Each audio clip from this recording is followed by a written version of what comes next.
ஜெயகுரு. நண்பர்களே வணக்கம். நாம் இந்த வீடியோ தொகுப்பில் பார்க்க போகிறது மாந்திரிக அறிமுக பாடம்.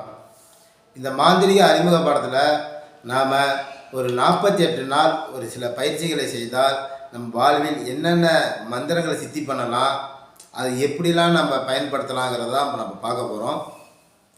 இதில் மந்திரம்னா என்ன, மந்திரத்தை நம்ம எப்படி பயன்படுத்துறது, இதை தெரியாமல் பல பேர் இன்னமும் சித்தி ஆகாமல் ரொம்ப ஒரு தெளிவுனஸ் இல்லாமல் இருக்காங்க. இதுக்காக தான் இந்த பதிவு. மந்திரத்தை எப்படி சித்தி பண்ணணும். மந்திரங்கிறது மனிதனுங்கிற உடம்புக்கு பேர் எந்திரம். இந்த எந்திரத்தை ஓட்ட தெரியாது. அதாவது வண்டியை ஓட்ட தெரியுதுன்னு சொல்லுவாங்க இல்லையா, அந்த மாதிரி இந்த உடம்பை எப்படி இயக்க வைக்கிறதுக்கு தான் இந்த மந்திர அதிர்வு. இந்த மந்திரத்தை நம்ம பயன்படுத்தணும். இந்த மந்திரம் எப்படின்னா, இந்த ஐம்புலங்கள்னு சொல்லுவாங்க இல்லையா, நீர், நெருப்பு, காற்று, ஆகாயம், இது எல்லாமே இந்த பஞ்சபூதங்களை அனைத்துமே நமக்கு ஏதோ ஒரு எனர்ஜியில் நம்ம உடம்புக்கு வருது. இது எப்படி ரிசீவ் பண்ணுறதுனா, நம்ம மூச்சு விடுறோம், அது மூலமா ரிசீவ் பண்ணுறோம். அந்த மாதிரி இந்த மனதை ஃபஸ்ட்டு அடக்கினாதான் இந்த மந்திரங்கள் ஜெயிக்கும். ஏன்னா இந்த மனிதனுக்குள் இருக்கிற இன்ஜின் எப்படி வேலை செய்யுதுன்னு நல்லா தெரிஞ்சுக்கோங்க. இந்த மனிதனுக்குள்ளே ஃபஸ்ட்டு எடுத்த உடனே நம்ம மாதிரியத்தில் தெரிஞ்சுக்கக்கூடியது, நாம் நல்லா இருக்கோமா. ஃபஸ்ட்டு நம்ம உடம்புல 72,000 நாடி நரம்பு இருக்குன்னு சொல்லுவாங்க. 114 சக்கராஸ் இருக்குன்னு சொல்லுவாங்க. இந்த 72 நாடி 114 சக்கராசும் என்ன வேலை செய்யுது,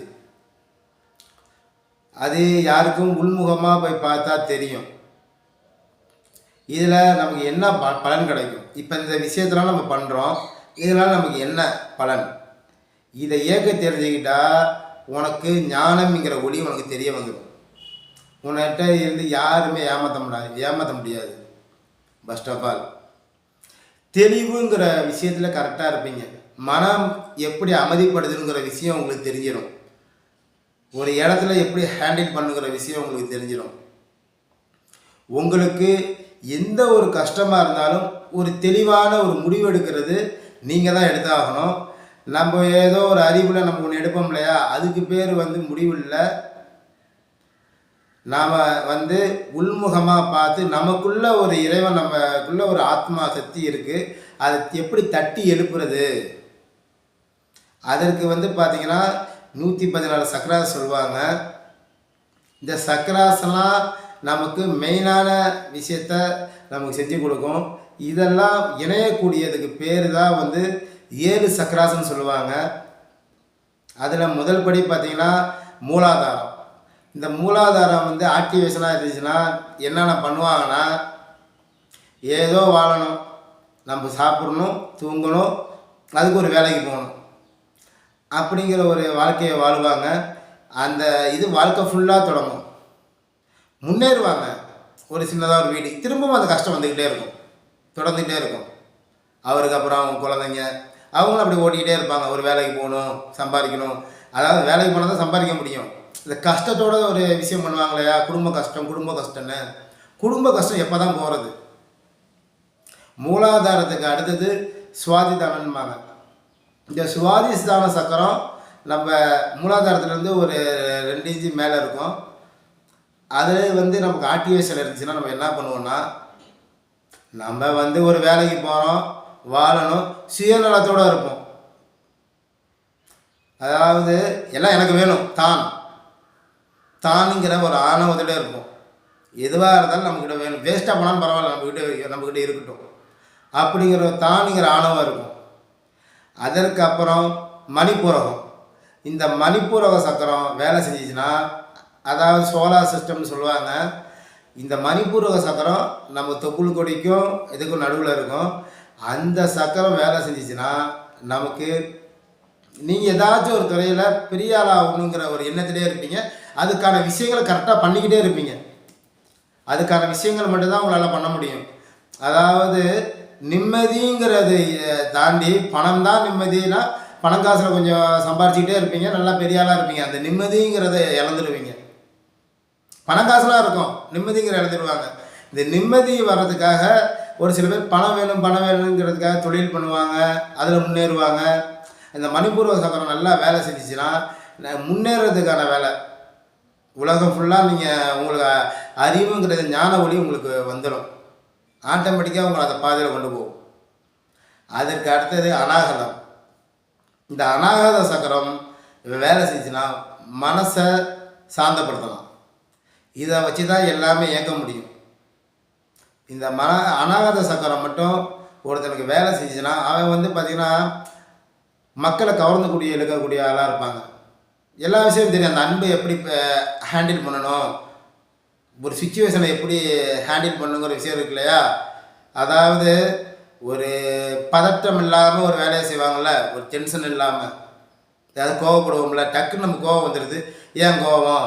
எவ்வளோ பெரிய விஷயமா இருந்தாலும் அதை கூலாக ஹேண்டில் பண்ணுற விஷயம் இருக்குது. அதுக்கு அந்த மனசு அடங்கினா தான் தெளிவுங்கிற ஞானம் ஒழித்து அதை கரெக்டாக வழி நடத்தும். அந்த விஷயத்தை கரெக்டாக பண்ணுவாங்க. இப்போ மக்கள் எல்லாருமே இந்த மூலாதாரம், சுவாதித்தானம், மணிப்பூரகம், அநாகதம், இந்த அநாகதத்துக்கு யாரும் வரமாட்டாங்க. இந்த மணிப்பூரகத்திலே நிற்பாங்க. இந்த மணிப்பூரகத்துக்கு அப்புறம் பார்த்திங்கன்னா விஷ்டின்னு ஒரு சக்கரம் இருக்குது. இந்த விஷ்டி சக்கரம் வேலை செஞ்சுன்னா இன்னும் பவர் அதிகமாக இருக்கும். உங்களுக்கு எல்லாமே செல்வங்கள் அனைத்தும் உங்கள் கையில் இருக்கும். உங்களுக்கு துன்பமே வராது. எல்லாமே நமக்கு தெரியும். நீங்கள் சொன்னீங்கன்னா, ஒரு வார்த்தையை சொன்னீங்கன்னா போதும், அதுக்கு ஒரு பவர் இருக்கும். எப்போ பேசணும்னு உங்களுக்கு தெரியும், எப்படி பேசணுங்கிற விஷயம் மொத்தம் தெரியும். இன்னொன்று, நீங்கள் ஒரு வார்த்தை சொன்னீங்கன்னா அதெல்லாம் பவராக வேலை செய்யும். அதுக்கு இந்த விஷ்டி சக்கரத்தை வேலை செஞ்சால் செய்யலாம். அது அடுத்தது பார்த்திங்கன்னா ஆக்ஞா சக்கரம் வேலை செஞ்சிச்சுன்னா, அதாவது நெற்றிக்கண்ணுன்னு சொல்லுவாங்க. இந்த நம்ம 2 கண்ணுக்கு நடுவில் இருக்கு இல்லையா, அதான் நெற்றிக்கண். இந்த நெற்றிக்கண்ணுன்னா கண்ணு மாதிரியே இருக்கும், நெற்றிக்கண்ணு அப்படிலாம் இருக்காது. அது ஒரு ஸ்டார் வடிவில் இருக்கும். அதுக்கு பேர் தான் ஒளிம்பாங்க. இந்த நெற்றிக்கண்ணு நம்ம ஆக்டிவேஷன் ஆச்சுன்னா உங்களுக்கு இந்த 7 சக்கராஸில் ஒரு, அதாவது இந்த 6 சக்கராஸுக்குள்ளேயே இருப்பாங்க ஒரு சில பேர். இந்த 7வது சக்கராஸை சரக்சாரம். இந்த 7வது சக்கராஸ் ஆக்டிவேஷன் ஆச்சுன்னா இந்த 6வது சக்கராஸ் ஆக்டிவேஷன் ஆகிறப்பயே அது 7வது சக்கராஸ் ஆக்டிவேஷன் ஆகிறதுக்கு துடிக்கும். உங்களுக்கே தெரியும் நாம் யார், நம்ம எதற்காக இருக்கோம், அந்த விஷயத்தை நம்ம ஈஸியாக நம்ம பயன்படுத்தலாம். இந்த 7 சக்கராசையும் எப்படி பயன்படுத்தணும், எப்படி ஓப்பன் பண்ணணும், இதை ஓப்பன் பண்ணுனா இந்த ஞானங்கிற ஒளி வந்துடும். அந்த ஒளின்னு ஒன்று வந்துருச்சுன்னா நமக்கு எல்லாமே தெரிஞ்சிடும். இதற்கு நம்ம சித்தர்கள் என்ன சொல்லியிருக்காங்க, நம்ம ஜீசஸ் அதை எப்படி நமக்கு சொல்லியிருக்காரு, அது எப்படி எளிய முறையில் நான் சொல்கிறேன். இதே எல்லா சித்தர்களுமே சொல்லியிருக்காங்க. எல்லாருமே சொன்னது ஈஸி தான், நம்ம பயன்படுத்துகிற முறை தான். எல்லாருமே ஒரே இடத்துக்கு தான் போக சொல்கிறாங்க. அந்த விஷயத்தில் இப்போ நம்ம நடைமுறைக்கு தகுந்த மாதிரி நம்ம மாறணும் இல்லையா, நமக்கு எல்லாமே உடனே நடக்கணும்ல. நம்ம சித்தர்கள் மாதிரி 1 வருஷம் 2 வருஷம் தவம் பண்ணக்கூடாது, நமக்கு உடம்பு ஒத்துழைக்காது. அதுக்கு தான் மந்திரங்கிற ஒரு ஆயுதத்தை கொண்டு வந்தாங்க. அந்த மந்திரங்கிற ஆயுதத்தில் என்னென்ன பண்ணலாம், ஒரு சில பேர் மாந்திரிகவாதிகிட்ட போய் நிறைய விஷயங்கள் பண்ணுவாங்க. வியாபாரம் நடக்கணும், அது நடக்கணும், இது நடக்கணும், கண்டிப்பாக எல்லாமே நடக்கும். ஒரு சில பேருக்கு அது நடக்கும். நிரந்தரமாக நடக்குமானா நடக்காது. நடக்கும். சப்பின் அழகாறு செம்பில் அடங்கும். அது செம்பு சக்கரத்தை தகுடு போட்டு கொடுப்பாங்க ஒரு சில பேர். ஒரு சில விஷயங்கள் பண்ணுவாங்க. அது மூலிமா வியாபாரம் கொஞ்சம் நல்லா நடக்குது, ஜனவசியம் வருதுன்பாங்க. அப்புறம் வசியம் பண்ணுறது, இந்த மாதிரி எல்லா விஷயமும் பண்ணுவாங்க. இது கெடுதல், இதை நெகட்டிவும் பண்ணலாம். இதில் எப்படி பண்ணுறது, இதற்கு நம்ம உடம்பை எப்படி ஆக்டிவேஷனாக வச்சுக்கிறது, நம்ம ஃபஸ்ட்டு நம்ம உடம்புல இருந்து நெகட்டிவ் எனர்ஜியை எடுக்கணும். மாந்திரிகத்தில் நாம் நல்லா இருந்தால் தான் அடுத்தவங்களுக்கு பண்ணணும். நாமளே நல்லா இல்லைன்னா பண்ணக்கூடாது இல்லையா. எடுத்த உடனே நம்ம உடம்பை பார்க்கணும். அதற்கான விஷயங்கள் தான் இந்த ஆத்மானா பராத்மாவோட இணைஞ்சால் அந்த பரம்பொருளோட இணைய வைக்கிறதுக்கு தான் இந்த மந்திரம், அபிஷேகம். இதெல்லாம் கோயிலில் நிறைய பேர் பார்த்திங்கன்னா அபிஷேகம்லாம் பண்ணுறது இந்த விஷயத்துக்காக தான். அந்த மந்திர அதிர்வு ஒளியை நம்ம இன்னமும் கொண்டு வரலாம், நம்ம உடம்புல ஈஸியாக கொண்டு வரலாம். அதுக்கான முறைகள், அதுக்கான மந்திரங்கள் இதை தான் இனிமேல் பார்க்க போகிறீங்க. எடுத்த உடனே இந்த மாந்திரிக பயிற்சியில் 4 நாள் பயிற்சியில் நீங்கள் என்னென்ன கற்றுக்க போகிறீங்கன்னா, இந்த 4 நாளில் என்னென்ன ஆகுங்கிறத விஷயத்த சொல்கிறேன். இது வந்து மொத்தம் 48 நாள் நம்ம பண்ணுவோம். 1 4 7 1 4 7 12 அதற்கப்புறம் 21. இதை நீங்கள் கூட்டினீங்கன்னா 48 வரும். இதுவே பார்த்தீங்கன்னா நம்ம எந்த ஒரு விஷயத்தை செய்யணுன்னாலும் 48 நாள் மாலை போடுங்கன்பாங்க, 1 மண்டலம் மருந்து சாப்பிடுங்கன்பாங்க. அந்த மாதிரி நம்ம மனசுக்கும் நமக்கு ஒரு விஷயம் பண்ணணும் இல்லையா? அதற்கு இந்த காலச்சக்கரம்னு சொல்லுவாங்க. நம்ம உடம்புல மூலாதாரம், சுவாதிதானம், மணிபூரகம், அதகண்டம், விஸ்தி, தாரகை, சரக்சாரம், இந்த 7 சக்கராசம் ஆக்டிவேஷன் ஆகிட்டால் நமக்கு எந்த ஒரு கவலையும் இல்லை. அந்த தெளிவுங்கிற ஞானம் உங்களுக்கு வந்துடும். நீங்கள் தெளிவாகவே இருப்பீங்க. உங்களுக்கு அந்த பற்று இல்லாமல் எப்படி ஆசை வைக்கணும்னு தெரிஞ்சிடும். எதுலேயும் போய் சிக்க மாட்டீங்க. போயிடுச்சா ஓன்னு அழுதுட்டு இருக்க மாட்டீங்க. இதை தூக்கி போட்டு அடுத்தது என்ன பண்ணலாம், அந்த யோசனைக்கு உங்களுக்கு வந்துடும். அந்த தெளிவு எப்படி வரும்னா, உனக்குள்ள ஒரு ஒளி ஒன்றுட்ட பேசும். நான் பேச மாட்டேன், உங்களுக்குள்ள ஒரு விஷயம் பேசும். அதை பேச வைக்கிறது தான் நம்ம சொல்லி தருவேன். அதை எப்படி நம்ம பண்ணோம்னா, எடுத்த உடனே உங்களோட நம்ம ஜாதகம்னா என்னன்னு கொஞ்சம் தெரிஞ்சுக்கணும். நம்ம தினையிலும் நம்ம அன்றாட வாழ்க்கையில் நம்ம நிறையா விஷயத்துக்கு பயன்படுத்துகிறோம். நமக்கு தெரியாமலே பயன்படுத்துகிறோம். அதை ஃபஸ்ட்டு நீங்கள் புரிஞ்சுக்கோங்க. இந்த உலகம் ஒரு எனர்ஜியால் இயங்குது, மந்திர அதிர்வால் இயங்குது. அதில் நம்ம என்னென்ன சாதிக்கலாம், எல்லாமே சாதிக்கலாம். ஒன்றால் முடியாதது எதுவுமே கிடையாது. மனம்ங்கிற அமைதி நிலை வந்தால் மட்டுமே தான் அது சாத்தியம். அந்த குரல் உங்கள்கிட்ட பேசும். அதுதான் தெய்வீக சக்தின்பாங்க. அதுக்கு மேலே தான் ஆத்ம ஞானம் இதெல்லாம் சொல்லுவாங்க. இந்த ஒளியை பேச வைக்கிறதுக்கு நம்ம என்ன பண்ணணும்? இந்த மாதிரிகத்தில் கற்றுக்கிட்டால் நமக்கு ஒரு பர்பஸ் இருக்கும் இல்லையா? சும்மா இதை கற்றுக்கிட்டு நான் சாமிகிட்ட வேண்டுறேன், எனக்கு கடவுள் எல்லாம் கொடுத்துருவாரு, அதுக்காக நம்ம கற்றுக்கக்கூடாது. நமக்குன்னு ஒரு பர்பஸ் இருக்கும். அதாவது இதை கற்றுக்கிட்டு நான் நல்லா இருக்கணும், நான் நல்லா இருந்தால் 4 பேர் நல்லா இருப்பாங்க. அந்த நிலைக்கு தான் எல்லாருமே வந்து ஏதோ ஒரு விஷயத்துக்காக தேடுறாங்க. இதை நம்ம எப்படி பயன்படுத்துறது? நம்ம அன்றாட வாழ்க்கையில் பார்த்தீங்கன்னா, பஞ்சாங்கத்தில் பார்த்தீங்கன்னா திதின்னு வரும். இந்த திதிங்கிறது தான் அது தினையிலும் வளர்ப்பிறையில் ஒரு நாளைக்கு வரும், தேய்ப்பிறையில் ஒரு வாட்டி வரும், ஒரு மாதிரி வரும். அதெல்லாம் என்னன்னு தெரிஞ்சுக்கோங்க. 8 8 64 கலைன்னு சொல்கிறாங்க இல்லையா? மாந்திரிகத்தில் 8 8 64 கலை. அந்த 64 திதிக்கு தான் திதின்னு வச்சாங்க. அதுதான் ஆத்மா. ஆத்மா பரமாத்மாவோட இணையணும். அதுக்கு தான் பார்த்தீங்கன்னா இறந்தவங்களுக்கு நல்லா பார்த்துக்கங்க. எல்லாருமே அந்த சாமி கும்பிட்றது இதெல்லாம் செத்த நாளைக்கு கும்பிடுவாங்க. ஆனால் திதியில் போய் தான் தர்ப்பணை கொடுப்பாங்க. திதி தான் சாமி கும்பிட்ற நாள் அப்படின்னு சொல்லி திதிக்கு போய் தர்ப்பணம் கொடுப்பாங்க. நீங்கள் அங்கே போய் நீங்கள் சாங்கிய போனாலும் என்ன திதியில் இறந்தாருன்னு கேட்பாங்க. முன்னோர்களோட பேர்லாம் சொல்லி தான் இது பண்ணுவாங்க. அதுதான் வந்து 21 தலைமுறைக்குன்னு சொல்லி நம்ம வந்து எள்ளு கடன் கொள்ளு கடன் சொல்லி நம்ம வந்து இறந்தவர்களுக்கு நம்ம தர்ப்பணம் கொடுக்கறது. அந்த திதி நாள் அதுதான் ஆத்மா. இது எல்லா நாளுமே வரும், யாருமே கவனிக்க மாட்டாங்க. இது வந்து ஜோதிடர்களுக்கு எல்லாருக்குமே தெரியும். எதுக்குன்னு தெரியணும்ல. மாந்திரிகத்தில் ஜோதிடர்களுக்கு நிறையா எல்லாருக்குமே தெரியும்.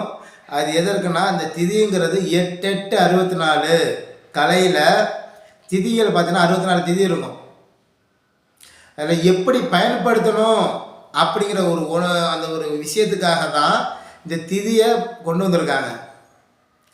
அதே மாதிரி பார்த்தீங்கன்னா 12 ராசி இருக்கும், 9 நவகிரகம் இருக்கும், 9 கோளுன்பாங்க. 9 கோள் இருக்கும், 12 ராசி, 9 கோள், 27 நட்சத்திரம். இந்த 27 நட்சத்திரம் நீங்கள் கூட்டி பார்த்தீங்கன்னா இந்த 9 ராசி 12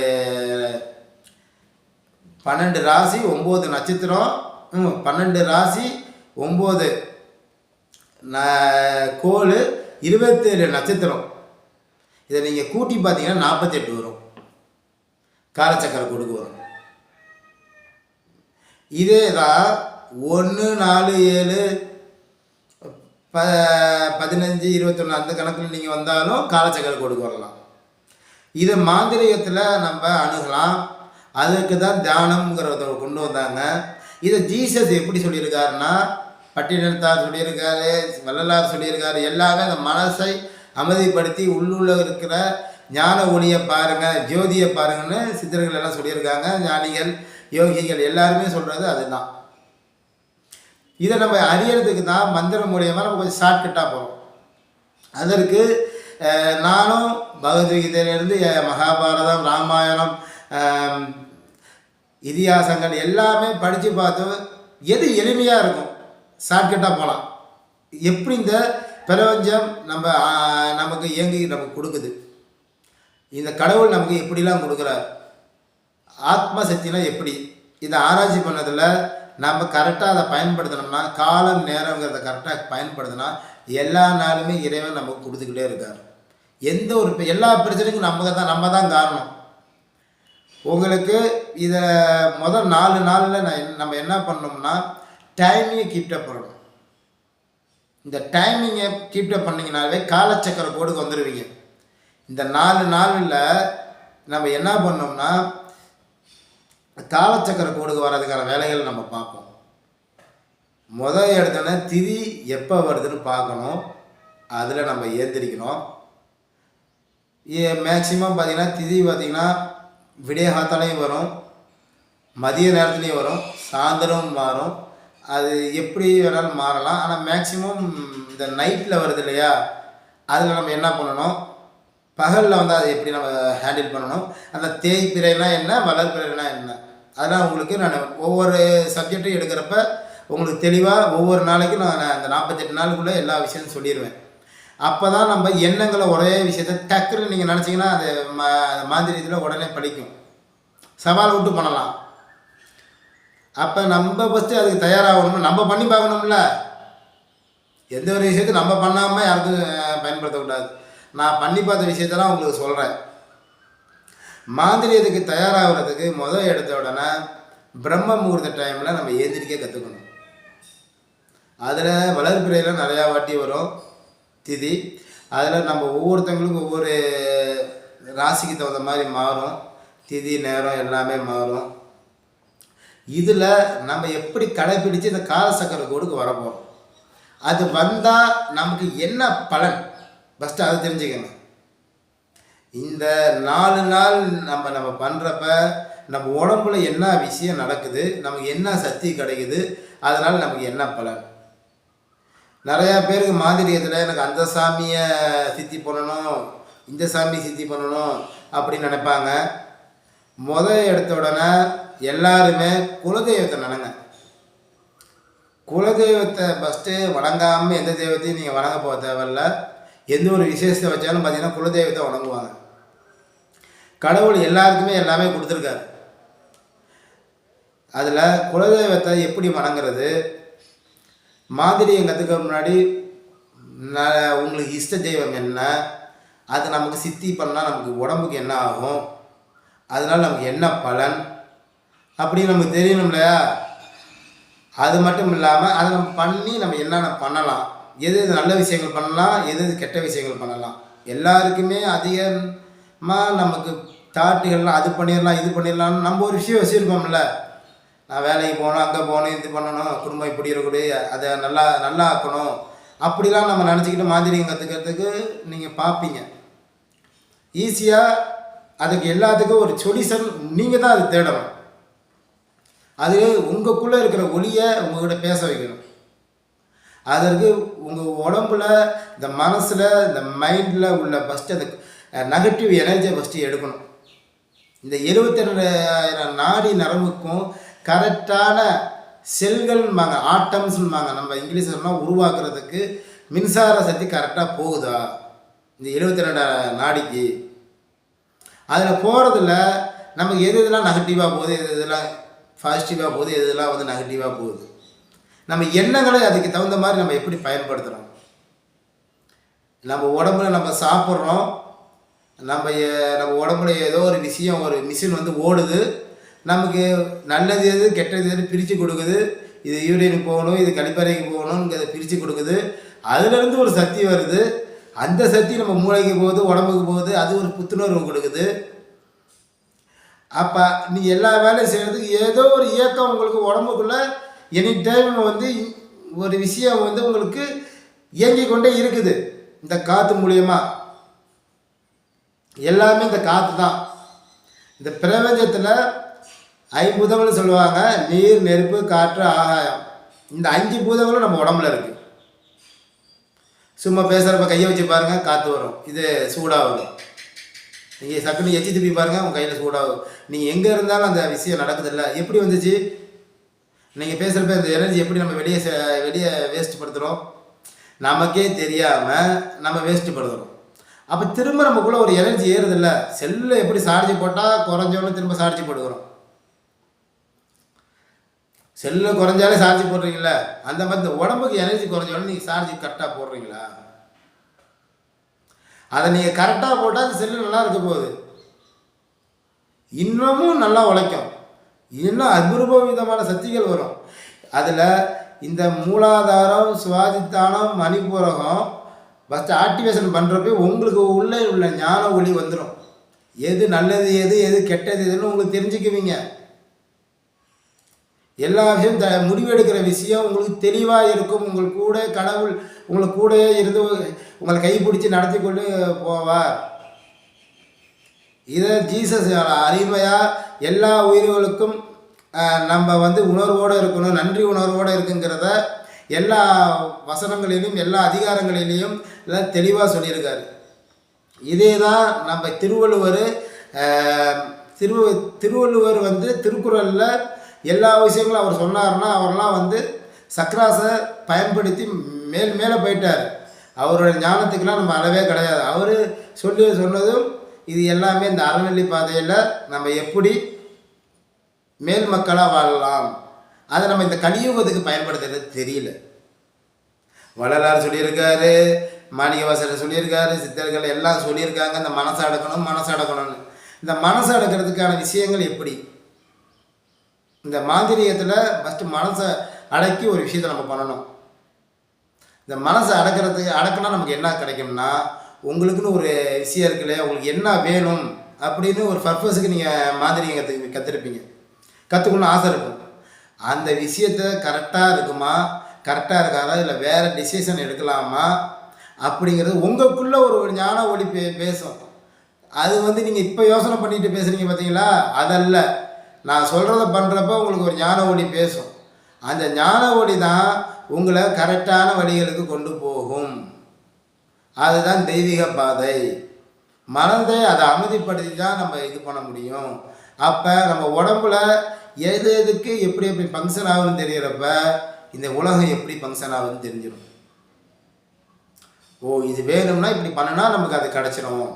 அப்போ எதற்கும் நம்ம பற்றோடு இருக்க தெரிஞ்சுக்கணும். அந்த நன்றி உணர்வோடு இருக்க தெரிஞ்சுக்குவோம். இதை வந்து ஈர்ப்பு விதின்னு சொல்லுவாங்க. ஈர்ப்பு விதினா நம்ம வந்து ஒரு விஷயத்தை வந்து ஈர்க்கிறதுக்கு லவ் அட்ராக்ஷன் சொல்லுவாங்க. தெய்வீகத்தை எப்படி வேணால் நம்ம அதுக்கு பேர் வச்சுக்கலாம். இந்த உலகத்தில் கடவுள் இருக்கிறார், அதை உணரணும்னா இதை பண்ணினா உணரலாம். இதை எப்படி பண்ணுறது? இந்த காலச்சக்கரத்துக்கு கொண்டு வர்றது, நம்ம உடம்பை எப்படி காலச்சக்கரத்துக்கு கொண்டு வர்றதுன்னா, இந்த திதி டைமை நம்ம எடுத்துக்கணும்.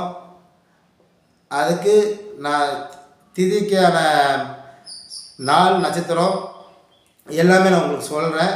நம்ம எப்போ ஆரம்பிக்கலான்னு. நான் ஆரம்பிக்கிறது எப்படி ஆரம்பிக்கணும், அது எப்படி பொசிஷனில் உட்காரணும், நம்ம எவ்வளோ நேரம் பண்ணணும், நாள்லேருந்து 48 நாள், அதில் நம்ம 4 நாள் என்ன பண்ணணும், அடுத்த 7 நாள் நம்ம என்ன பண்ணணும்.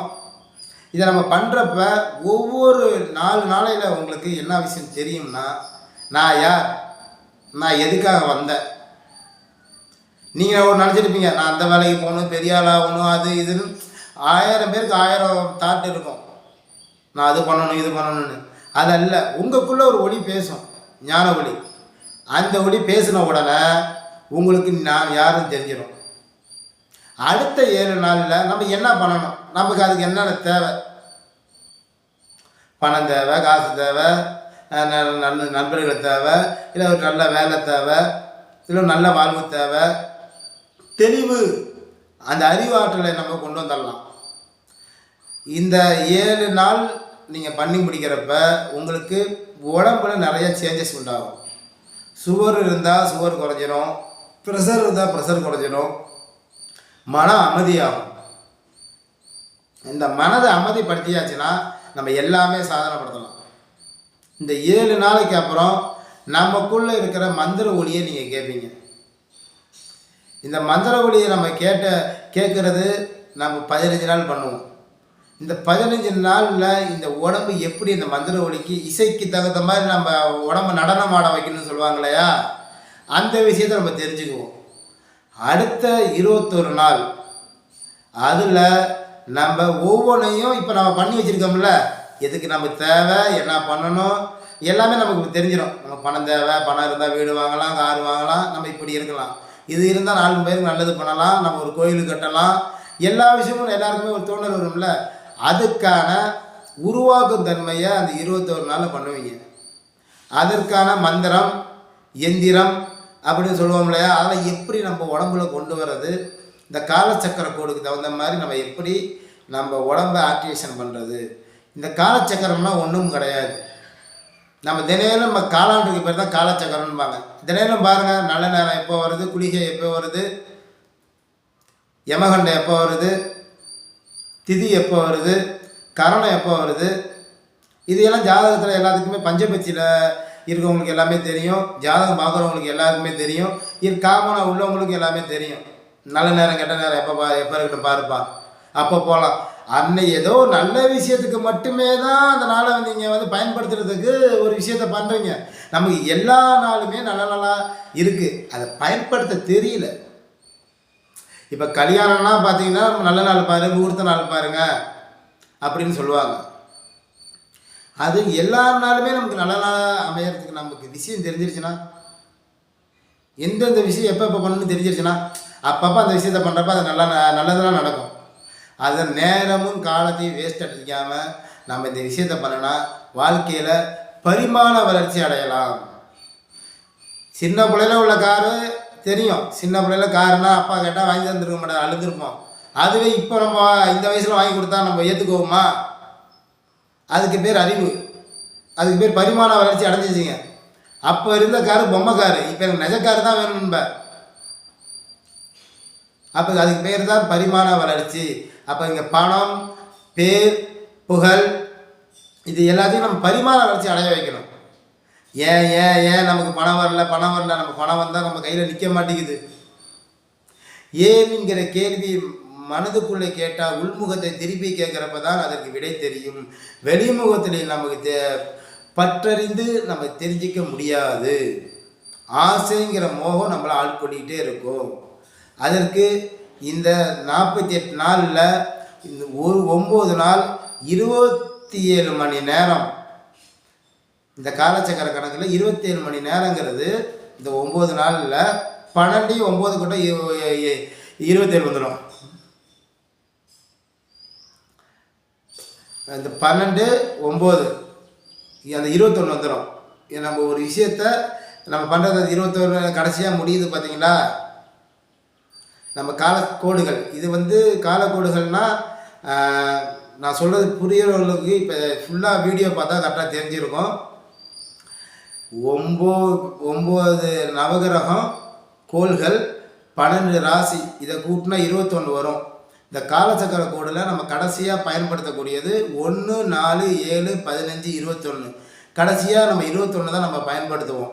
இதில் நம்ம எது வேணும் எது வேணாங்கிற தீர்மானம் பண்ணிடுமோ அதை 1 3 21ங்கிறது நம்ம கூட்டினா 1 21 2 1 கட்டினா 3 வந்துடும். 369 உலக அழகின்னு சொல்கிறாங்களே த்ரிக்ஷணா விதி, அந்த விதிக்கு வந்துடுவோம். அதுவே இந்த 27 மணி நேரம்னு நம்ம ஒரு கணக்கு சொல்கிறோம் இல்லையா, அதுதான் திதி நேரம், கரணம், அது நல்ல நேரம் கெட்ட நேரம், அதில் எப்படி அந்த மந்திரங்களை பயன்படுத்துகிற ஒரு சில வழிமுறைகள், அதை நான் உங்களுக்கு வரும் பகுதியில் உங்களுக்கு தெளிவாக நான் ஒவ்வொரு நாளைக்கு என்னென்ன பண்ணணும், நம்ம அடுத்த வீடியோவில் நான் எப்படி எப்படிலாம் பண்ணணும் அந்த விஷயத்த சொல்கிறேன். இதை ஏன் நம்ம பண்ணுனா நமக்கு எல்லாமே தெரிய வந்துடும், நமக்கு எல்லாமே கிடச்சிடும். இதை தான் நம்ம மேனுஃபேக்சரிங்னு சொல்லலாம், ஈர்ப்பு விதின்னு சொல்லலாம், மந்திர அதிர்வுன்னு சொல்லலாம். இந்த மந்திரத்தில் இந்த 48 நாளில் யாரேனும் உங்களுக்கு எந்த ஒரு டவுட்டாக இருந்தாலும் என்கிட்ட கேளுங்க. இது எல்லாருமே பயன்படுத்தலாம், இது எல்லாருக்கான ஒன்று. இதில் சுகர் பேஷண்டாக இருந்தாலும் சரி, பிபி உள்ளவங்களாக இருந்தாலும் சரி, யாராக இருந்தாலும் பயன்படுத்தலாம். இது எப்படி பயன்படுத்துறதுனா, நம்ம எல்லாமே தானத்து மூலியமாகவும் மந்திரத்துக்கு நம்ம ஆயத்தம் மூலியமாக தான் பயன்படுத்த முடியும். மந்திரத்தை சொல்கிறதுக்கு முன்னாடி நம்ம எடுத்தோன்னே மனசை பார்க்கணும். அதற்கான விஷயங்கள் நான் நாள் ஃபுல்லாக வரும். 4 நாள் ஃபுல்லாக நமக்கு என்ன தேவைங்கிறது நமக்கு தெரியணும் இல்லையா? அது உங்களுக்கு வந்துடும். வியாபாரம், பணம் கஷ்டம், மன கஷ்டம், மன நிம்மதி, பணம் எல்லாமே இருந்து நிம்மதி இல்லை, குழந்தையின்மை, செய்வின கோளாறு, நிறைய இடங்கள் விற்காமல் இருக்கும், அந்த மாதிரி இருக்கிறவங்க, ஏவலால் பாதிக்கப்பட்டவங்க, தெய்வ கட்டு இருக்கும், தெய்வம் கட்டிச்சுன்னா அருள்வாக்கு சொல்லுவாங்க, அதில் அவங்களால பேச முடியாது, அந்த மாதிரி இருக்கிறவங்க. அதே மாதிரி பார்த்திங்கன்னா கோயிலில் நல்லா கூட்டம் வந்துகிட்டே இருக்கும், கூட்டம் கட்டி போட்டிருப்பாங்க தெய்வத்தை. அந்த பூசாரிக்கு வருமானம் வராது, அவர் புலம்புவார், அவர் மேலே அந்த அருளே வராது, வாய் கட்டியிருப்பாங்க, அந்த மாதிரி இருக்கிறவங்க. அதே மாதிரி பார்த்திங்கன்னா வியாபாரத்தில் நல்லா ஓடிட்டு இருந்த கடை இப்போ வியாபாரம் ஓடாமல் இருக்கும், அந்த மாதிரி இருக்கிறவங்களும் சரி. நோய்களில் பிபி, சுகர், கேன்சரே இருந்தாலும் இதை ட்ரை பண்ணுங்கள். மெடிசன் அதுக்கு இதற்கு சம்மந்தம் கிடையாது. இது எல்லாமே நம்ம யுனிவர்சலில் உள்ள பவர் தான். நம்ம எல்லாமே மந்திர அதிர்வு மூலியமாக, நம்ம மனசு அடக்கிறது மூலியமாக தான் நம்ம பண்ண போகிறோம். இந்த 48 நாள் இந்த பயிற்சியில் நம்ம சிக்கன், மட்டன் எதுவும் சாப்பிடக்கூடாது. இதெல்லாம் சாப்பிடாமல் பண்ணால் நமக்கு ஜீவகாரிய ஒழுக்கத்தில் நிறைய சக்திகள் நமக்கு வரும். நம்ம ஆற்றலை 6 ஹவர்ஸ் அந்த 6 டைமிங்க்கு நமக்கு ஆக்டிவேஷன் பண்ணுறோம். எல்லாமே இதில் டைமிங் தான். இது டைமிங் ஒரு நாளைக்கு நம்ம குறைஞ்சபட்சம் பார்த்திங்கன்னா ஒரு 10 வாட்டி நம்ம கவனிக்கிற மாதிரி இருக்கும். அந்த 10 வாட்டியில் நம்ம ஒவ்வொரு வாட்டியும் பார்த்திங்கன்னா ஒவ்வொரு நாளைக்கும் குறைஞ்சபட்சம் 1 மணி நேரம் to 2 மணி நேரம் நம்ம மெடிடேஷனில் இருக்கிற மாதிரி இருக்கும். மெடிடேஷனில் 2 மணி நேரம் எப்படி உட்கார்றது, 1 மணி நேரம் எப்படி உட்கார்றது, இது எல்லாமே உங்களுக்கு தானாகவே அமையும். நான் சொல்கிறத கரெக்டாக உங்களுக்கு தயார்னா உங்களுக்கு அதை நான் கற்றுத்தரேன். நான் அந்த வேலைக்கு போகிறேன், இந்த வேலைக்கு போகிறேன், அதற்கு இதற்கு சம்மந்தம் கிடையாது. இது பெண்களை யார் வேணால் பண்ணலாம். இது சொல்லக்கூடிய டைமிங்கில் நான் சொல்ல விஷயத்தை ஒரு 10 நிமிஷம், ஒரு 20 நிமிஷம், அதாவது எடுத்த உடனே 1 மணி நேரம் உட்கார முடியாது. அதற்கான அடிப்படை தான் அந்த 48 நாள். இந்த 48 நாளில் உங்களை ஷியராக உங்களுக்கு எல்லா விஷயமும் தெரிஞ்சிடும். அப்புறம் ஒரு மந்திரத்தை நம்ம எப்படி சித்தி பண்ணலாம், இப்படி சொன்னால் நமக்கு சித்தியாகும், இந்த மந்திரம் உண்மை, இப்படி சொன்னால் இது நடக்கும், ஐயோ நம்ம இந்த மந்திரத்தை வேஸ்ட் பண்ணக்கூடாது, இந்த வார்த்தையை நம்ம அதிகமாக பயன்படுத்தக்கூடாது, நம்ம தினம் நம்ம என்ன செய்யணும், இவ்வளோ இந்த 48 நாளில் உங்கள் வாழ்க்கையில் உள்ள மிராக்கள் நீங்கள் வாழ்க்கையில் அனுபவிச்சிருக்கவே மாட்டீங்க. பணம் காசை இல்லைனாலும் நிம்மதி தான் நமக்கு முக்கியம். மன நிம்மதி கிடச்சிச்சுன்னா பணம் காசுலாம் ஈஸியாக வந்துடும், மன தெளிவு வந்துடும். மன அமைதி கிடச்சிச்சுன்னா தெளிவு வந்துடும், தெளிவு வந்தால் ஞானம் வந்துடும், ஞானம் வந்தால் ஒளி வந்துடும். சிம்பிள் தான். இதை ஜீசஸ் தெளிவாக அந்த நன்றி உணர்வோடு நம்ம அதை பண்ணுங்க. அந்த நன்றி உணர்வோடு அந்த காலச்சக்கரத்துக்குள்ளே நம்ம இணையிறப்ப அன்றைய நாள் நம்ம தேவனாகிய இயேசு கிறிஸ்து நம்ம கூடயே இருப்பார். எல்லா தெய்வங்களுமே நம்ம கூடயே தான் இருக்கும். இயேசு கிறிஸ்து அவர் கொஞ்சம் தெளிவாக இப்படி பண்ணுங்க, ஈஸியாக. இன்னும் தியானத்தை எல்லாருமே நம்ம தியானம் பண்ணுறப்ப எப்படி பண்ணுறோம், உட்காரணும், அதிக நேரம் மனசை கவனிக்கணும், நம்ம அந்த குண்டலி சக்தியை எழுப்பி நம்ம ஞான ஒளியை கண்டுபிடிக்கணும் அப்படின்னு அதிக நேரம் தன்னை வருத்திக்கிட்டு நம்ம உட்காருவோம். கவனம் ஃபுல்லாக எதில் இருக்கும்? உடம்பு மேலே இருக்கும். கால் வலிக்குது, எப்போ ஏற்றிருப்போம், எப்போ கண்ணை திறப்போம். அப்படி இல்லாமல் எப்படி நம்ம ஃபஸ்ட்டு உட்கார கற்றுக்கணும் அப்படிங்கிற விஷயத்துலேருந்து தெளிவாக இந்த 48 நாளில் உங்களுக்கு பயிற்சியில் வந்துடும். இந்த பயிற்சியை நான் நேரடியாக எப்படி பண்ணலாங்கிற மட்டும் சொல்லி தந்துடுறேன். யார்கிட்டையுமே நீங்கள் ஏமாற தேவையில்ல. ஈஸியாக மாந்திரீகத்தை கற்றுக்கலாம். எல்லா தெய்வத்தையும் சித்தி பண்ணலாம். இந்த 48 நாளில் நான் என்னென்ன தெய்வத்தை சித்தி பண்ணலாம் வீடியோ எல்லாமே நான் சொல்லிடுவேன். ஒவ்வொரு நாளையிலையும் அந்த டைமிங்கில் நம்ம எப்படி உட்காரணும், என்ன பண்ணணும், அதற்கப்புறம் நம்ம என்ன பண்ணணும், அந்த விஷயத்தெல்லாம் இன்னும் உங்களுக்கு வர பதிவில் உங்களுக்கு இன்னும் தெளிவாக டைமிங் மட்டும் சொல்லிடுவேன். இந்த ஆத்மாவை நம்ம பர ஆத்மாவோட நம்ம இணைக்கிறோம். மெய்ப்பொருளை காண போகிறோம். அந்த மெய்ப்பொருள்னால் அது ஜோதி வடிவை நம்ம கண்டால் இந்த சரக்சாரத்துக்குள்ளே உள்ளே நுழைஞ்சிருவோம். சரக்சாரம்னா இந்த யூனிவர்சலோட பாதை. அந்த யூனிவர்சலோட பாதையில் நம்ம உள்ளே நுழைஞ்சாச்சுன்னா தெய்வம் எல்லாம் நம்மளை பார்த்துக்கும். நீங்கள் பாடு சிரிச்சுக்கிட்டே இருக்க வேண்டியதான் ஜாலியாக. அந்த மனசை எப்படி அமைதிப்படுத்தி எப்படி சிரிக்கணும் ஒரு விஷயம் இருக்கு இல்லையா, அதை பண்ணியாச்சுன்னா நம்ம வாழ்க்கையில் எல்லாமே நமக்கு கிடைக்கும். இது இத்தனை பேர் சொன்ன பார்த்தீங்களா, இந்த துன்பங்கள் உள்ளவங்க அத்தனை பேருமே பண்ணலாம். படிக்கணும்னு நினைக்கிறவங்க, இந்த டிஎன்பிசியில் பாஸ் பண்ணணும்னு நினைக்கிறவங்க, அவங்கெல்லாம் முக்கி படித்தாலும் படிச்சுக்கிட்டே தான் இருப்பாங்க. விடிய படிப்பாங்க, விடிய காதலாக படிக்கிறாங்க. நான் நிறைய பேரை பார்த்துருக்கேன். அப்படிலாம் படிச்சுமே ஃபெயில் ஆவாங்க. அது தெளிவு இல்லாமல் படிக்கிறாங்க. நான் நல்லா தான் படிக்கிறேன், நல்லா தான் மனப்பாடம் பண்ணுறேன், எல்லாமே இருக்கும். ஞான ஒளின்னு ஒன்று வந்தால் தான் அது வேலை செய்யும். நெகட்டிவ் எனர்ஜியோடு இருந்தால் அது வேலை செய்யாது. அதற்கு பயன்படுத்தலாம். இப்போ கல்விக்கு நல்லா பயன்படுத்தலாம். பிரெயின் அப்படி வேலை செய்யும். உங்களுக்கு எல்லா ஞாபக சக்தியும் அப்படியே தானாலே வரும். உங்களுக்கு அந்த நன்றிக்கான விஷயங்கள் உங்களுக்கு தெரிய வந்துடும். இதை உங்களுக்கு அறிமுக பாடத்தில் நம்ம எப்படிலாம் பண்ணலாம். இதில் விநாயகரை சித்தி பண்ணலாம், தேவதைகளை சித்தி பண்ணலாம், குலதெய்வத்தை சித்தி பண்ணலாம், வசியம் பண்ணுறதுனா வசியம் பண்ணலாம், நமக்கு பிடித்த மாதிரி வாழ்க்கையை அமுச்சிக்கலாம். உங்களுக்கு திருமண தடை இருந்தால் திருமண தடை போகும். இந்த 48 நாளில் உங்களுக்கு அனைத்துமே உங்களுக்கு கை கூடும். இது